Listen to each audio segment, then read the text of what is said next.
apresentação do grupo 8 é sobre o texto Como as mídias sociais afetam a comunicação no museu, de Angelina Hus, Jerry Watkins, Linda Kelly e Sebastian Chan, da revista do Programa de Pós-Graduação em Comunicação da Universidade Federal de Juiz de Fora.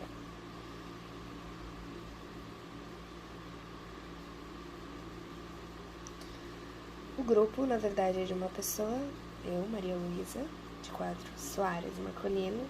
Estou falando meu nome inteiro para dar tempo de carregar.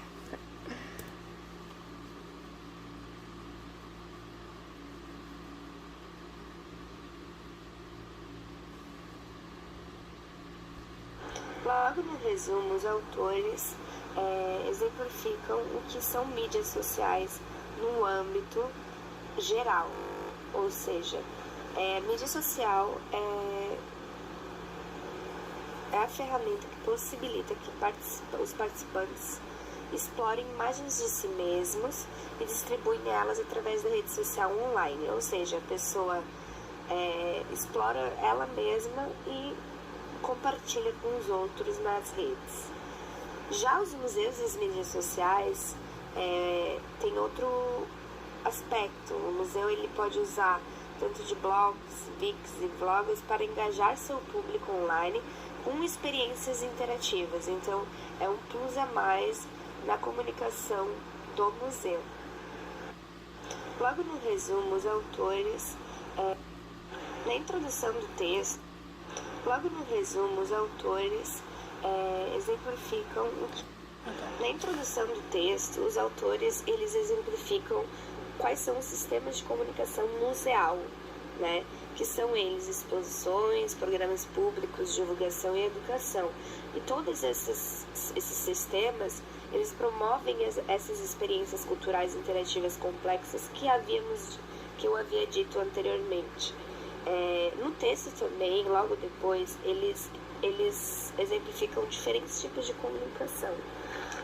Um para um, que é um exemplo de usuário para usuário, um para muitos, que é do museu para usuários, usando o intermédio de blogs, por exemplo, e muitos para muitos, que é um exemplo é o Wix, aqueles Wix.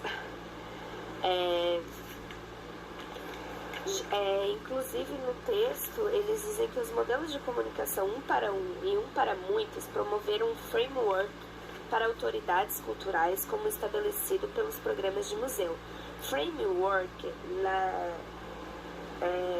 na definição de programação, desenvolvimento de software, ele é uma abstração que une códigos comuns entre vários projetos de software, promovendo uma funcionalidade genérica, ou seja, ele meio que une coisas diferentes para ter a mesma funcionalidade. Então, por isso que é bem usado nos museus. E aí, os autores ainda dizem que o resultado dessa transação cultural colocou os museus como provedores de conhecimento autêntico, como se tudo que o museu for... Como sabemos, o museu, as pessoas quando vão visitar o museu, elas nunca discutem o que o museu está dizendo, né? Porque o museu tem esse papel de ser provedor da verdade. Então, todo esse resultado dessa transação, ele só coloca o museu mais ainda como esse provedor de conhecimento autêntico. Logo depois da introdução, os autores colocam experiências observadas. Uma delas é do blog do Observatório de Sydney. O que aconteceu? Em julho de 2006, o curador sênior postou um comentário falando sobre um e-mail que estava circulando na internet, dizendo que no dia 27 de agosto, Marte estaria muito próximo da Terra e queria parecer que a Terra tinha 2 luas. Ele desmentiu esse e-mail falando que isso não ocorreria, isso é impossível de ocorrer. No mês seguinte, havia 135 comentários dos visitantes agradecendo ao observatório por desmentir e legitimando o papel da instituição como provedora da verdade. Então, o que aconteceu nessa situação. Havia um boato na internet de que Marte iria aparecer da Terra, ia aparecer tanto que até pareceria uma lua. Então logo ele desmentiu, né, no blog do observatório. Então, como o observatório ele tem uma legitimidade por ser um observatório de planetas e de estrelas, o público logo acredita no que ele fala, mesmo que ele esteja, sei lá, não esteja falando a verdade. Mas é isso que os autores queriam mostrar nessa experiência observada, vamos dizer assim. Eles queriam mostrar a legitimidade que a instituição tem para falar qualquer coisa, entendeu? Ainda mais algo que é específico da tipologia da instituição, como o observatório. Então, só mostrou o quanto a instituição é legítima e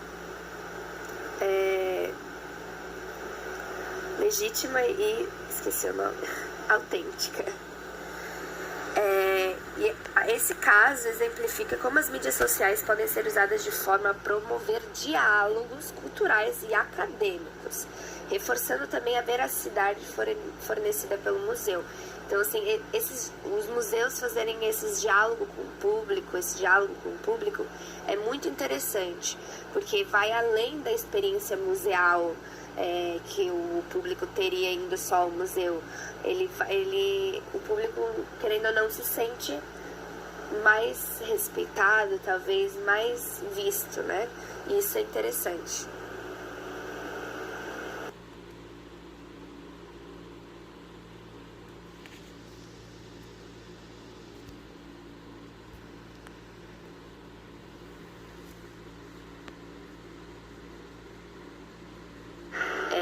Outro exemplo que os autores trazem no texto é do Collections Australian Network, ou CAN.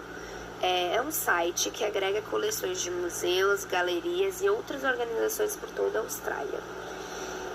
Esse site ele fornece ferramentas credenciais e sancionadas, tesauros e ferramentas de preservação para que os profissionais não treinados possam documentar adequadamente os objetos, inclusive os museus e galerias regionais, que muitas vezes são geridos pela comunidade e não por um profissional formado na área. Então, esse Collections Australian Network é muito importante por isso, porque ele dá ferramentas simplificadas para que qualquer pessoa possa entender sobre documentação, preservação de objetos. O CAN demonstra também como os museus têm utilizado o ambiente online para compartilhar conhecimentos, histórias e narrativas de suas coleções. Porque, por exemplo, depois que eles falam ali no texto sobre que muitos museus e galerias regionais são geridos pela comunidade, eles também falam sobre a vontade que essa comunidade tem de compartilhar suas histórias e narrativas. Então a CAN consegue fazer isso bem, porque é para isso que ela serve, entendeu? Para compartilhar as histórias e as narrativas da coleção e do museu e das pessoas, principalmente, que estão nelas. Eles também falam da Collections Plan, que é o plano de coleções do CAN, né? Que é o Conselho de Coleções identificou redes e colaborações como uma das suas 3 estratégias prioritárias. A rede é vista tanto em seu aspecto físico quanto virtual e oferece um meio de apoio e financiamento àqueles que trabalham com coleções para linkar coleções com outras coleções, para conectar audiências e usuários em coleções e para estimular projetos colaborativos. Essa é uma citação do plano de coleções do CAN, né? Então é isso mesmo que eles querem, é tipo um Tainacan, é como o Tainacan visa, né, que é a sua missão, o seu trabalho, é fazer também esse link entre museus e coleções de todos os museus aí. da Austrália, no caso. Logo depois, os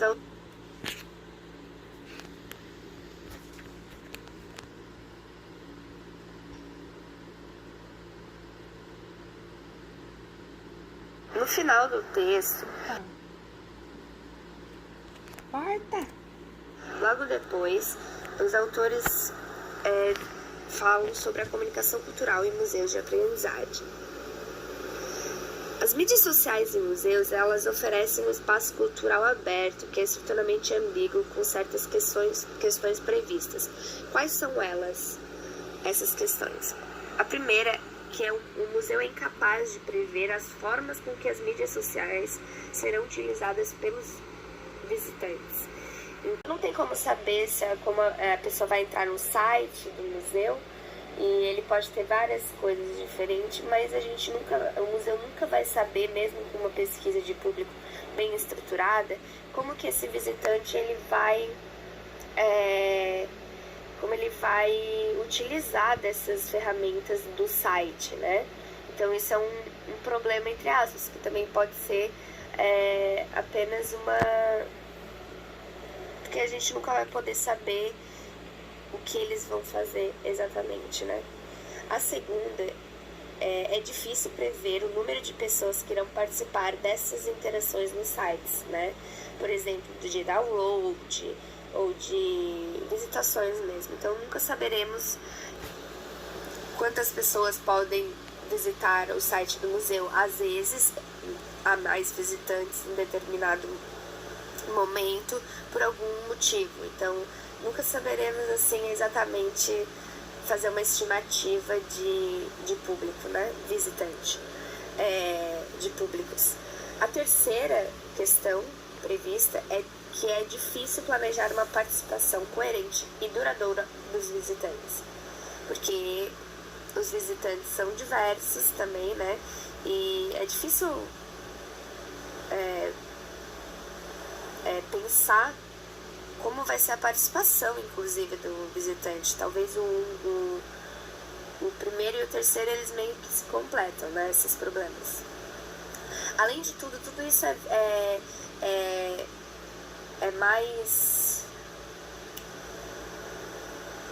mais visto mais ainda por causa das barreiras burocráticas, se agravam mais por causa das barreiras burocráticas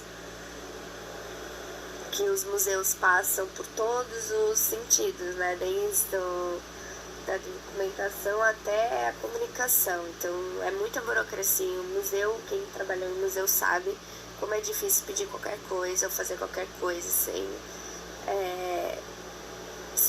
tem que sempre pedir para alguém para poder fazer alguma coisa.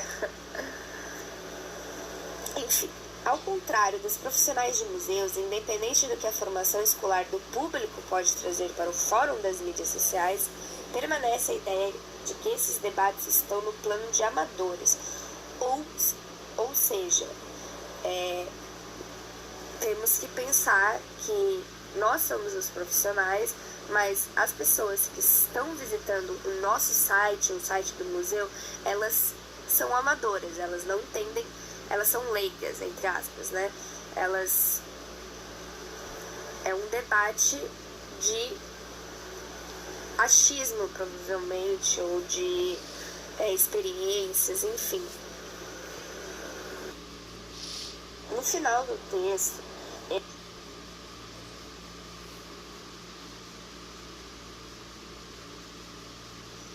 os autores falam sobre o World Wide Web, que é o www.